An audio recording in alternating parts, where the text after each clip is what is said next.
ให้ชื่อมาว่าพายุธรรมชาติ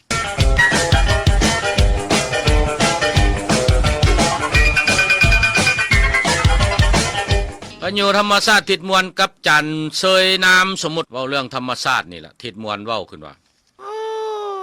เซยเฮ้ยอันเจ้าหู้ว่าปัจจุบันนี่อันโลกเขานี่มันเปลี่ยนแป้งขนาดไหม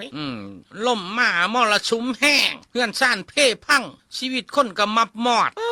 เห็นบ่อยู่บ้านเขาหันมาเท่าไรนี่ตายกันเป็นแถวว่าไปซะนะจานเซยเลยว่าคุณว่าเอ้ยเรื่องนั้นมันก็นี่แหละทุกอย่างก็ย้อนคนแล้วเห็ดนะแต่ว่ามันมีแห้งลุยลมหนึ่งอีกไหนเป๊กเฮ้ยได้ฟังแล้วพออยากมอยไปว่าสันสักติดมวนเลยว่าคุณว่าห่วยแห้งลมอีสังคือว่าเป็นตะยานแท้พายุหัวอะไรอีกสันเซยเลยว่าคุณว่าโอ้ก็ลมปากเมียฮัลโหลเว้ยมันเราออกมาคำเดอนี่จนอยากสลบมันใจหายแห้งคักมันเท่นเห่าจินบ่เป็นหน้าคนเป็นน้ำมา